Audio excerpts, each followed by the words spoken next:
Isang paalala, ang video na ito ay ayon lamang sa aking sariling pananaliksik. Hindi ko nais na pilitin ang sino man na maniwala sa videong inyong matutunghayan. Kung hindi kayo kumbinsido sa mga impormasyon at taliwas ang inyong paniniwala sa kaalamang aking ilalahad, maaari kayong gumawa ng sarili ninyong pagsisiyasat para sa inyong kakontentuhan. Ang videong ito ay gabay lamang sa mas malalim na kaalaman at pag-intindi at hindi gawa ng isang profesional. Naniniwala ako na malaya tayong magbigay ng opinyon at suhestyon bilang malayang mamamayan ng Pilipinas. Maraming salamat.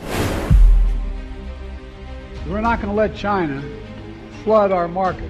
Dahil sa mas lumalala pang ekonomiya ng China, marami sa mga maliliit na pagawaan sa bansang ito ay nahihirapan ng makasurvive at mas pinipili na lamang na magsara.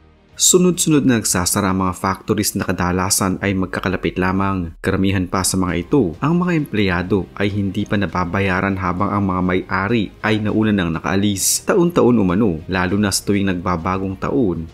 Maraming mga clothing factories ang nagsasara. Karamihan sa mga factory ay gumagastos ng malaki para makabili ng kanilang mga kagamitan at makinarya, subalit ang kanilang nagiging kita mula sa kanilang mga factory ay hindi pa nagiging sapat upang mabayaran nila ang kanilang biniling gamit. Kung sakali naman na maisipan nilang mag-upgrade ng kanilang gamit ay mauubusan sila ng pera. Pero kung hindi naman sila mag-upgrade gaya ng ginagawa ng ibang mga factory, mawawalan sila ng orders at wala nang o-order sa kanila. Kadalasan kasi ay bultuhan ang ino-order ng mga mamimili kaya kailangan din na i-upgrade ng kanilang mga gamit upang ma-meet nila ang nais ng kanilang kliyente. Pero paano nila itong gagawin kung kailangan din nilang magtipid dahil sa hirap na kanilang nararanasan at dala ng pagtitipid ay hindi na din sila nakakasabay sa iba kaya mas pinipili na lamang na magsara. Pero ang iba, patuloy pa rin kahit na hindi na nila alam kung saan patungo ang kanilang negosyo. Pati sa pamimigay ng mga free samples para sa kanilang mga online sellers ay hindi na din magawa ng ilang mga factories. Sa Guangzhou, na dating maingay dahil sa mga factory at paggawaan ng mga damit, ngayon ay halos bakante na ang mga ito at nakapaskil na ang mga karatulang for rent sa harapan ng mga gusali. Makikita sa lugar na ito na busy ang kalsada at maraming mga tao. Subalit kung papasukin ang mga kanto dito, tsaka mo lamang makikita na marami na pala sa mga paggawaan ng damit dito ay nakasara na.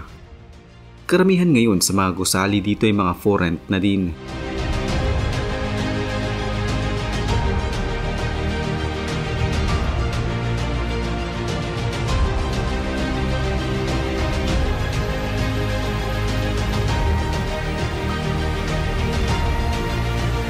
Makikita din sa commercial complex na ito na dating maingay, ngayon ay halos nakasara na ang mga pagawaan sa loob.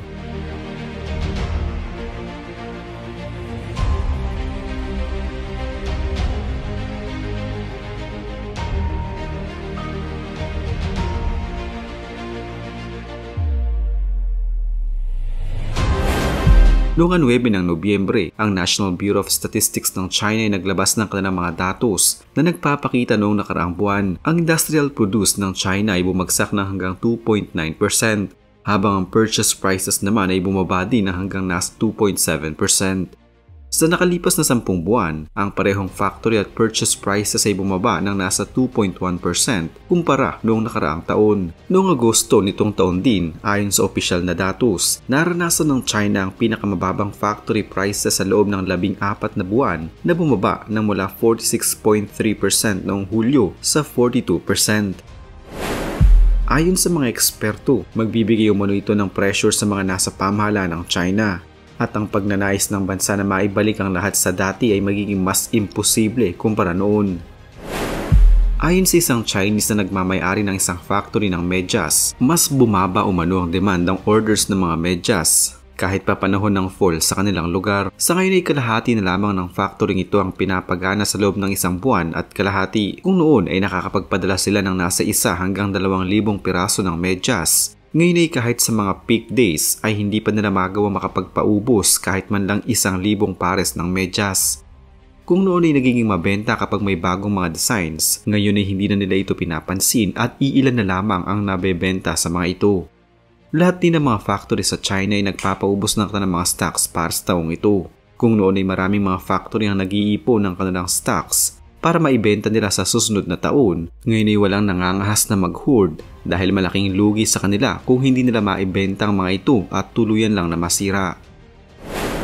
Matindi din ang kompetisyon ngayon sa China pagdating sa mga presyo ng kanilang mga produkto. Marami din kasi sa mga desperado ng maibenta ang kanilang mga produkto ay mas pinipili na lamang na ibaba ang mga presyo ng mga ito para mabilis maubos.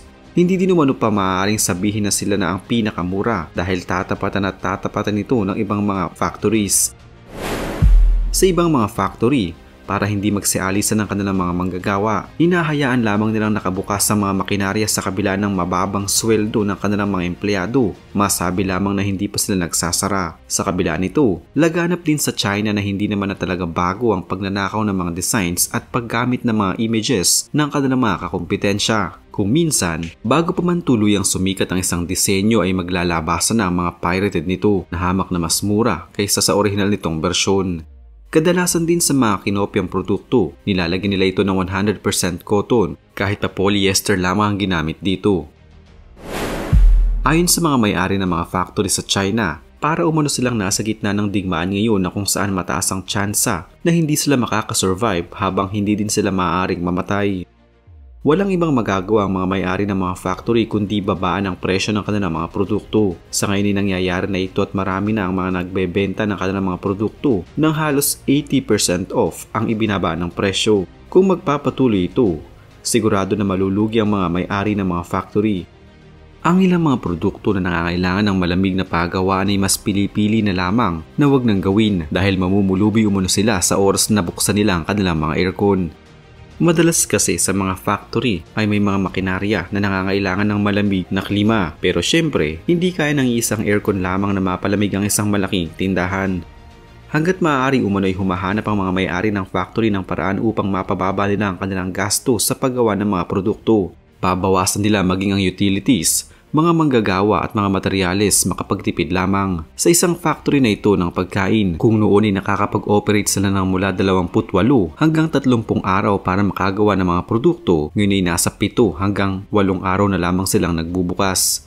Marami ngayon sa mga empleyado ang nahihirapan mag-budget sa China dahil hindi din sila sigurado kung hanggang kailan sila makakatanggap ng sweldo. Madalas kasi ay hindi na sila pinapapasok kaya hindi sila sigurado kung magiging magkano pa kaya ang kanilang magiging sweldo sa mga paparating na buwan. Ang mga empleyado na dating nagtatrabaho ng halos isang buong buwan at walang day off, ngayon mula 7 hanggang 8 araw na lamang silang nagtatrabaho. Para sa mga negosyante, ang kanilang mga negosyo ay may tuturing din ng mga lifeblood. Ang ibang mga may-ari ng factory noon sa China na nangangarap mapantayan si Henry C. Ngayon natatakot sila na baka sa susunod na araw ay wala na silang magamit na pera para makagawa ng kanilang mga produkto. Ngayon pa lamang kasi pumapasok sa kanilang isipan na kahit anong klase ng business ang iyong itatayo ay kailangang may pera ka na handa mong gastusin upang masustentuhan ang mga pangailangan ng iyong tindahan. Karamihan din ngayon sa mga factory mas pinipiling nakabukas ang kanilang mga factory sa kabila ng banta ng pagkalugi nito. Hindi nila magawang magsara dahil na din sa utang nila sa bangko upang maipatayo ang kanilang negosyo. Kahit pa ibenta nila ang kanilang mga makinarya kasama pa ang kanilang mga nalalabing stocks, ay hindi pa din ito sapat upang mabayaran nila ang kanilang mga utang sa bangko. Kung isasara din nila ang mga ito, ay masisira din ang kanilang kredibilidad sa bangkong kanilang pinag-utangan. Kaya tinitiis na lamang nila ang ganitong sitwasyon at mas pinipili na lamang nilang wag nang magsara at ipagpatuloy nila ang kanilang negosyo sa kabila ng pagbagsak nito. Umaasa pa din kasi sila na bahalang araw ay muling gaganda ang takbo ng kanilang pinagpaguran at ipinundar na negosyo. Habang nakabukas kasi ang kanilang mga factory, kahit paano ay may pumapasok pa ring benta sa kanila na kanila ding naitatapal sa kanilang mga utang dahil kung isasara nila ito ay wala nang tsansa para makapagbayad pa sila.